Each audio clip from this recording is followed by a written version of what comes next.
At 5 p.m. on a September afternoon, Ronald Taub was making preparations for his third murder.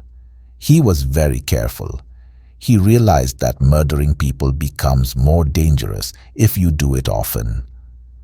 He was in the bathroom of the house that he had recently rented. For a moment, he paused to look in the mirror. The face that looked back at him was thin, middle-aged, and pale, with dark hair, a high forehead, and well-shaped blue eyes. Only the mouth was unusual, narrow and quite straight. Even Ronald Taub did not like his own mouth. A sound in the kitchen below worried him. Was Edith coming up to have her bath before he had prepared it for her? No, it was all right. She was going out of the back door. From the window, he saw her disappearing round the side of the house into the small square garden. It was exactly like all the other gardens in the long street. He didn't like her to be alone there. She was a shy person. But now, new people had moved into the house next door, and there was a danger of some silly woman making friends with her. He didn't want that just now. Each of his 3 marriages had followed the same pattern. Using a false name, he had gone on holiday to a place where no one knew him.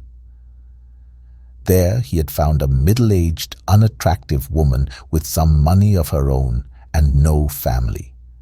He had talked her into marrying him, and she had then agreed to make a will which left him all her money.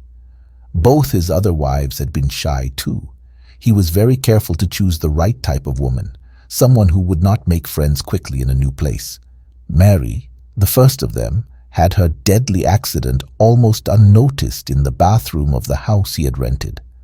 A house very like this one, but in the north of England instead of the south. The police had not found anything wrong. The only person who was interested was a young reporter in the local newspaper. He had written something about death in the middle of happiness and had printed photographs of Mary's wedding and her funeral, which took place only 3 weeks after the wedding. Dorothy had given him a little more trouble. It was not true that she was completely alone in the world, as she had told him. Her brother had appeared at the funeral and asked difficult questions about her money. There had been a court case, but Ronald had won it, and the insurance company had paid him the money. All that was 4 years ago now. With a new name, a newly invented background, and a different area to work in, he felt quite safe. From the moment he saw Edith sitting alone at a little table in the restaurant of a seaside hotel, he knew she was his next subject. He could see from her face that she was not happy, and he could also see that she was wearing a valuable ring. After dinner, he spoke to her. She did not want to talk at first, but in the end, he managed to start a conversation. After that, everything went as he expected. His methods were old-fashioned and romantic, and by the end of a week, she was in love with him. Her background was very suitable for Ronald's purpose. After teaching at a girls' school for 10 years, she had gone home to look after her sick father and had stayed with him until he died. Now, age 43, she was alone with a lot of money. She didn't know what to do with herself. 5 weeks after they met, Ronald married her in the town where they were both strangers. The same afternoon, they both made a will leaving all their property to each other.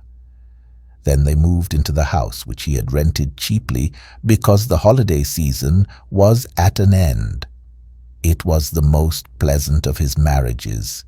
He found Edith a cheerful person and even quite sensible, except that it was stupid of her to believe that a man would fall in love with her at first sight. Ronald knew he must not make the mistake of feeling sorry for her. He began to make plans for her future, as he called it. 2 things made him do this earlier than he intended. One was the way she refused to talk about her money. She kept all her business papers locked in a desk drawer and refused to discuss them. His other worry was her unnecessary interest in his job. Ronald had told Edith that he was a partner in an engineering company which was giving him a long period of absence. Edith accepted the story, but she asked a lot of questions and wanted to visit his office and the factory. So Ronald had decided that it was time to act.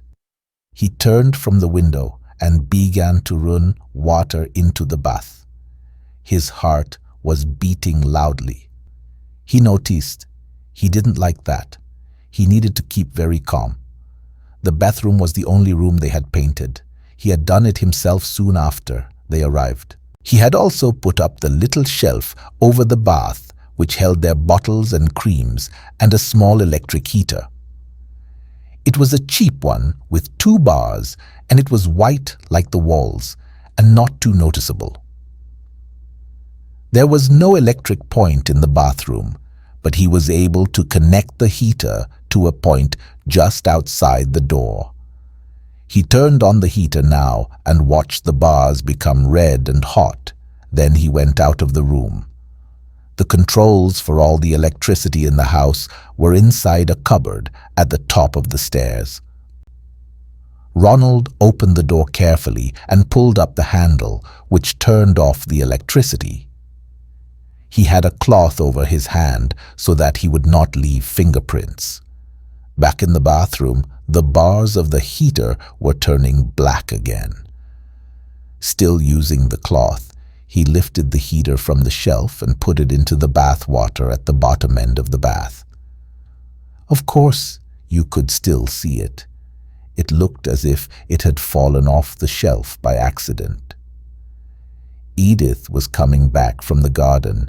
He could hear her moving something outside the kitchen door.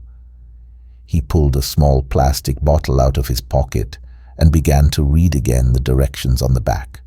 A small sound behind him made him turn suddenly. There was Edith's head only 2 meters away, appearing above the flat roof of the kitchen, which was below the bathroom window. She was clearing the dead leaves from the edge of the roof. She must be standing on the ladder which was kept outside the kitchen door. He stayed calm. "What are you doing there, dear?" Edith was so surprised that she nearly fell off the ladder. "Oh, you frightened me. I thought I'd just do this little job before I came to get ready. But I'm preparing your beauty bath too, are you?" "It's kind of you to take all this trouble, Ronald." "Not at all. I'm taking you out tonight, and I want you to look as nice as possible. Hurry up, dear. The bubbles don't last very long, and like all these beauty treatments, this one's expensive. Go and undress now and come straight here." "Very well, dear." She began to climb down the ladder. Ronald opened the little bottle and poured the liquid into the bath. He turned on the water again, and in a moment the bath was full of bubbles smelling strongly of roses. They covered the little heater completely. They even covered the sides of the bath. Edith was at the door. "Oh, Ronald, it's all over everything, even on the floor." "That doesn't matter. You get in quickly before it loses its strength." "I'll go and change now. Get straight in and lie down. It will give your skin a bit of color." He went out and paused, listening. She locked the door, as he expected. He walked slowly to the electricity box and forced himself to wait another minute. "How is it?" he shouted. "I don't know yet. I've only just got into the bath. It smells nice." His hand, covered with the cloth, was on the controls. 1, 2, 3, he said, and pulled the handle down. A small explosion from the electric point behind him told him that the electricity had gone off. Then everything was silent. After a time, he went and knocked on the bathroom door. "Edith?" There was no answer, no sound, nothing. Now he had to prepare the second stage. As he knew well, this was the difficult bit. The discovery of the body must be made, but not too soon. He had made that mistake with Dorothy's accident, and the police had asked him why he had got worried so soon. This time, he decided to wait half an hour before he began to knock loudly on the bathroom door, then to shout for a neighbor, and finally to force the lock. There was something he wanted to do now. Edith's leather writing case, which contained all her private papers, was in the drawer where she kept her blouses. He had discovered it some time ago, but he had not forced the lock open because that would frighten her. Now there was nothing to stop him. He went softly into the bedroom and opened the drawer. The case was there. The lock was more difficult than he expected, but he finally managed to open the case. Inside, there were some financial documents, 1 or 2 thick envelopes, and on top of these, her post office savings book. He opened it with shaking fingers and began reading the figures. 177,000, 18 cents 600, 21 cents 940. He turned over a page, and his heart jumped wildly. On the 4th of September, she had taken almost all the money out of her savings account. Perhaps it was here in these thick envelopes. He opened one of them. Papers, letters, and documents fell on the floor. Suddenly, he saw an envelope with his own name on it in Edith's writing. He pulled it open and saw in surprise that the date on the letter was only 2 days ago. "Dear Ronald, if you ever read this, I am afraid it will be a terrible shock to you.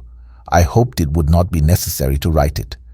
But now your behavior has forced me to face some very unpleasant possibilities. Did you not realize, Ronald, that any middle-aged woman who has been rushed into marriage to a stranger will ask herself about her husband's reason for marrying her? At first, I thought I was in love with you, but when you asked me to make my will on our wedding day, I began to worry.